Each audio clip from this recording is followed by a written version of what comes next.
Cup రాగిపిండి తీసుకున్నాను. అలాగే 1 కప్పు మినప్పిండి, మినుములు ఆడించిన పిండి 2 కలుపుకుందాం. పిండి ఇలా కలిసిపోయాక వాటర్ పోసుకుందాం. చల్లటి నీళ్ళు పోసి కలుపుకుందాం. పిండి ఇలా కలుపుకుని మూత పెట్టుకుందాం. పిండి 3 గంటల సేపు నానబెట్టాను. ఇప్పుడు ఇందులో కొంచెం సాల్ట్, కొంచెం వంట సోడా 2 వేసేసుకుని 1 స్పూన్ నెయ్యి వేసుకుని కలిపేసుకుని బాగా కలుపుకున్నాక ఈ పాల కవర్లో పెట్టుకుని జిలేబీలు వేసుకుందాం. 1 అరకప్పు బెల్లం తీసుకున్నాను. బెల్లం వేసేసి 1 పావు కప్పు వాటర్ పోసుకుని జిలేబీ పాకం ఉడకబెట్టుకుందాం. పావు కప్పు పోస్తున్నాను నీళ్ళు. పాకం ఉడికిపోయింది. అలా జిగురు పట్టుకుంటే సరిపోతుంది.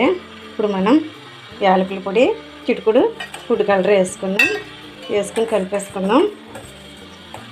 అలాగే టీ స్పూన్ కూడా నిమ్మరసం వేసుకుని స్టవ్ ఆపేసుకుందాం.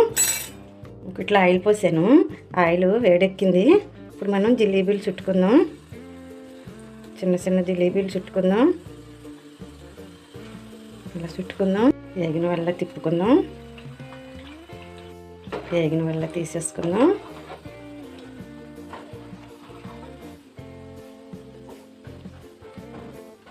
పట్టుకున్న పాకం ఉంది కదా, ఆ పాకంలో వేసేసుకుని కొందాం. రాగి పిండితో చేసిన జిలేబీలు రెడీ అయిపోయినాయి. చాలా క్రిస్పీగా, చాలా బాగా పీల్చింది పాకం. మీరు ఇలా ట్రై చేయండి.